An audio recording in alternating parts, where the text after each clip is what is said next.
Nous sommes dans les premiers jours du mois de Ramadan, un mois béni.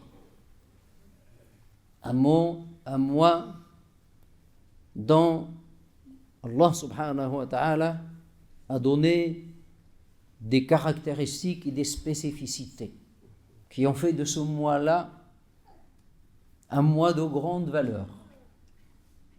C'est pour cela qu'il faut connaître la valeur de ce mois-là pour mieux le traiter et mieux en profiter. Quand la chose a une valeur dans la conscience de la personne, le traitement de cette chose suit. Il est aussi de valeur. Quand la chose n'a pas de valeur, de même, le traitement suit ce qu'on pense de cette chose.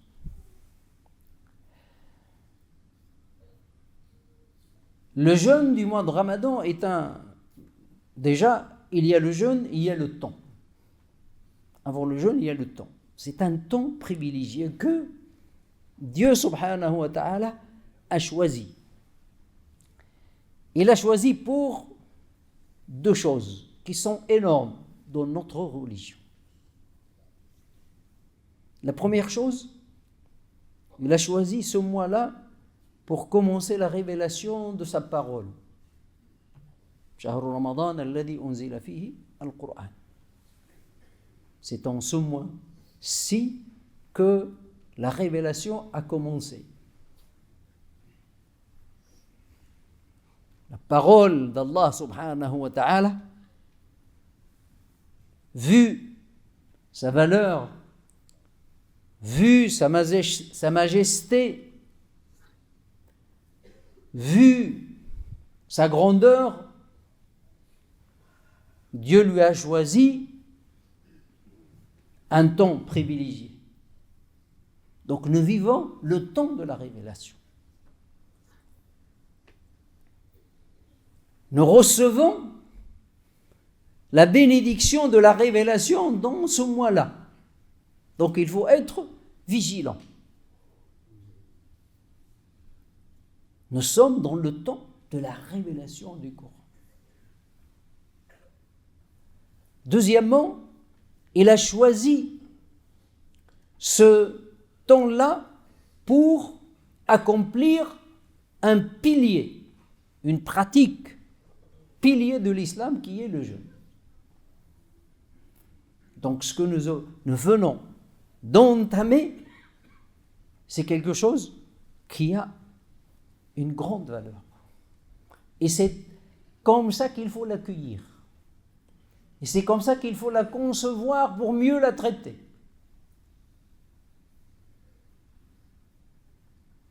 Il ne faut pas négliger cela. Ces sentiments nous aident à mieux vivre le moment, à mieux vivre le temps. C'est comme quelqu'un qui te dit, plus le temps est précieux, plus il est traité. Tu vois, quand tu dis, il me reste 2 mois à vivre, tu ne vas pas perdre de temps. Si on te dit, il te reste 2 mois à vivre ou 2 semaines à vivre, tu ne vas pas perdre de temps. Tu vas te concentrer sur les choses qui ont de l'importance pour toi et pour ta vie. Et on est dans un temps cadeau de la part d'Allah subhanahu wa ta'ala. Le temps du Coran et le temps du jeûne. Le temps de la révélation. Pendant ce mois-là, pendant ce temps, le comportement du prophète sallallahu alayhi wa sallam, qui était toujours à l'excellence, il changeait. Il était encore plus excellent. Parce que les prophètes ne régressent jamais. Ils sont toujours de temps en temps et d'année en année. Ibn Abbas radiyallahu ta'ala a constaté et a remarqué ce changement dans le comportement du prophète sallallahu alayhi wa wa sallam. Il donnait, le prophète sallallahu alayhi wa sallam, il donnait. Voilà, dans la sira, on voit que le prophète sallallahu alayhi wa sallam ne laissait rien presque chez lui. Mais Ibn Abdullah, Ibn Abbas dit, mais pendant le mois de Ramadan, il était encore plus généreux. Imaginez comment il peut être plus généreux. C'est-à-dire, il va chercher partout, peut-être qu'il va emprunter pour donner. D'ailleurs, en dehors du mois de Ramadan, lui, il ne laissait rien du tout. Et là, il multipliait. Un changement, parce que le temps.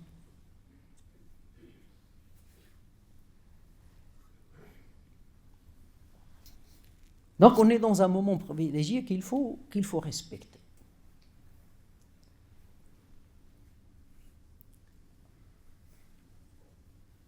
Deuxièmement, c'est que c'est une adoration.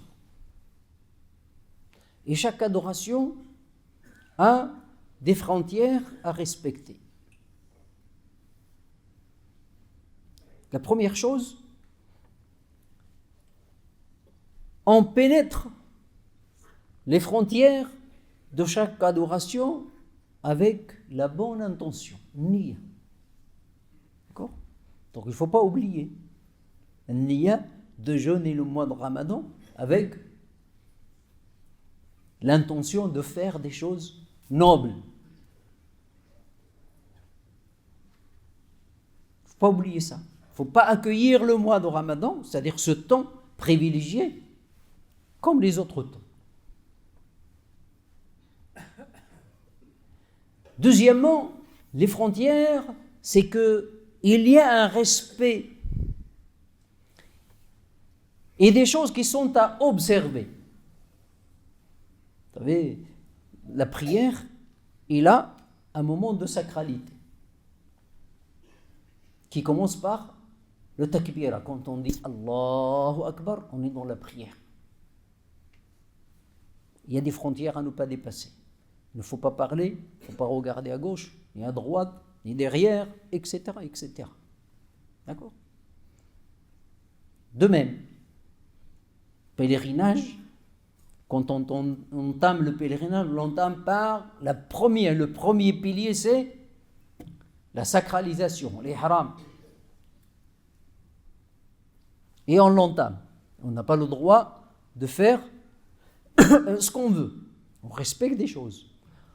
On n'a pas le droit de mettre le parfum, on n'a pas le droit de faire beaucoup de choses, de se raser, etc., etc. On respecte ce temps, le temps de sacralité, parce qu'on est en un moment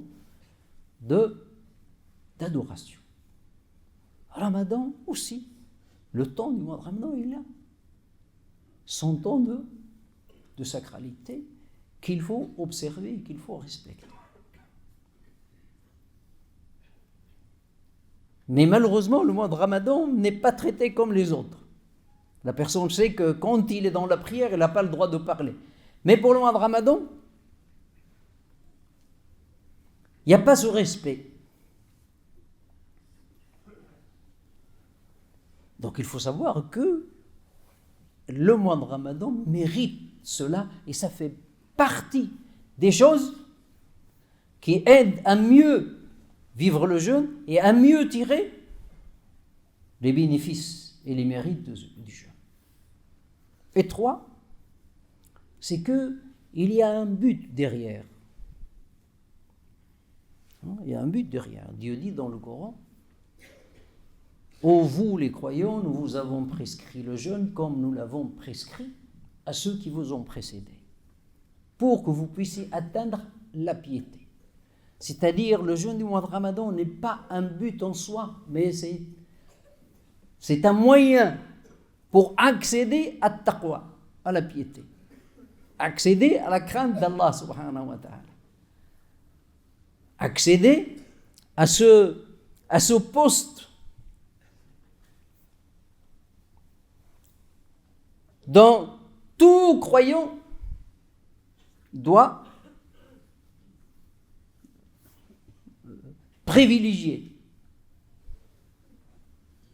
la piété, la crainte d'Allah subhanahu wa ta'ala. Et d'ailleurs, toutes les adorations, Dieu les a prescrits pour nous aider à atteindre la piété. Et il n'a pas laissé le choix à la personne d'atteindre la piété à sa manière. On est la religion où Dieu a institué des choses et un minimum. Les piliers de l'islam. Après la foi, il y a des choses qui te permettent d'atteindre la piété. Sans ces choses-là, tu ne peux pas l'atteindre. Ça, c'est quelque chose qui est formel. Il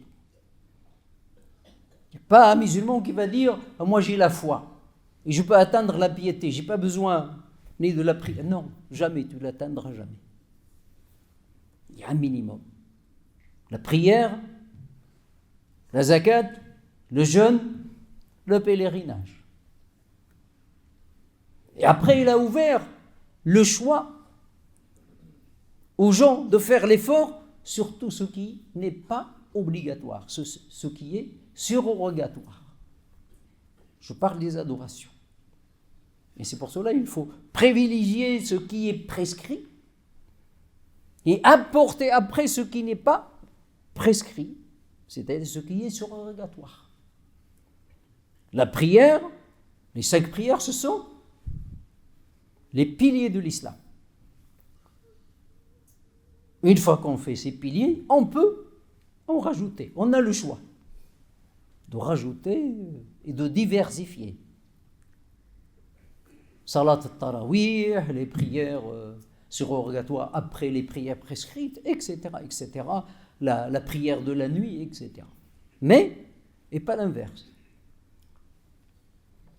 La zakat, c'est ça qui est obligatoire pour ceux qui ont le seuil. On ne peut pas mettre la sadaqa devant la zakat. Non, la sadaqa, tu la donnes quand tu veux. Mais il faut s'acquitter de la zakat, déjà. Le devoir de chaque musulman, le droit des pauvres dans le patrimoine de chaque musulman. Et après, on dit la sadaqa.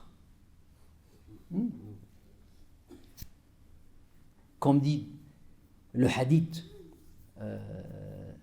sublime, le hadith saint, Dieu dit « Mon serviteur ne peut chercher ma proximité en dehors de ce que je lui ai prescrit. » Premièrement, c'est ça qui te mène vers Allah subhanahu wa ta'ala. Et puis il dit, et tant que mon serviteur m'adore de surcroît en faisant d'autres choses qui sont surrogatoires, je l'aimerai. Mais premièrement, ce qui te fait rentrer dans la proximité d'Allah subhanahu wa ta'ala, c'est les choses qui sont prescrites.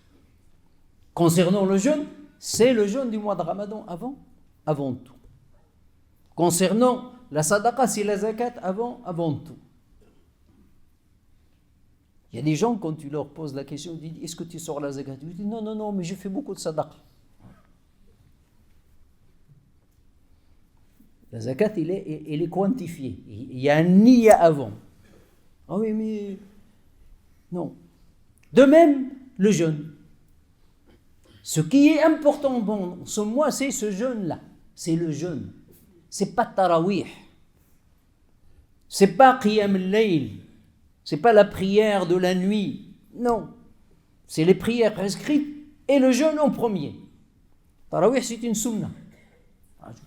Donc il ne faut pas inverser les choses. Il faut dormir toute la journée pour dire « je vais aller à tarawih ». Le jeûne avant. Le jeûne qui permet d'accéder à la piété, c'est le jeûne derrière lequel il y a un effort contre l'âme incitatrice au mal, devant les suggestions, les mauvaises suggestions de Shaitan, de celui qui dort. La majorité de sa journée, il n'y a pas de suggestion. Shaitan, voilà, il est tranquille. Il n'a rien à lui suggérer. Il ne sent pas, ni la faim, ni Il n'y a rien. Il n'y a pas d'effort à faire. Alors que Dieu nous a donné la dérogation pour le jeûne. Parce qu'il y a un effort. فمن كان مريضا على سفر فعدة من أيام أخر. Et celui qui est malade ou en voyage, il peut rattraper. Pourquoi? Parce qu'il y a un effort. C'est-à-dire que cet effort peut être difficile pour certains, ce qui leur permet de ne pas jeûner ce jour-là. Mais celui qui dort, il n'a pas d'effort. Il ne déploie aucun effort. Ce n'est pas le jeûne de la piété. Le prophète alayhi salatu wassalam dit Ja'akumul mutahhir. Le purificateur est venu à vous. Il part du mois de Ramadan. Le purificateur. Parce que toutes les adorations permettent de purifier l'âme, purifier la personne. La prière purifie l'âme. Il t'aide à ne pas commettre la turpitude et ce qui est faux. Tanha anil fahsha'i wa al-munkar. Az-zakat, il t'aide à ne pas être cupide, à ne pas être asservi à l'argent, aux biens matériaux. Tutahhir, il purifie et fait accroître la piété dans l'âme et accroître les biens de la personne. Le jeûne, en même temps, le prophète sallallahu alayhi wa sallam dit, le purificateur est venu à vous. On peut imaginer, on peut se poser la question, par quoi il va nous purifier? Eh bien, cet effort. L'effort fourni, premièrement, dans le jeûne. S'abstenir de manger, de boire, d'avoir des actes sexuels, de tel. Hein? Mais quand tu dors, t'as pas. Tout ça est court-circuité. Alors, donc il faut comprendre que c'est un moment qui est privilégié, qui a des règles. Il faut suivre ces règles. Pourquoi le prophète sallallahu alayhi wa sallam dit si vous jeûnez, évitez les disputes, évitez l'obscénité, évitez les combats. Il y a un effort à fournir. Ce sont quelques préceptes premiers au début de ce mois-là qui peut-être permettra à certains, à nous tous, mais j'espère que ça permettra à nous tous de bien accueillir et de bien inscrire donc ces valeurs dans notre jeûne. Nas'Allah tabaraka wa ta'ala an yaj'alna wa iyyakum muslimin.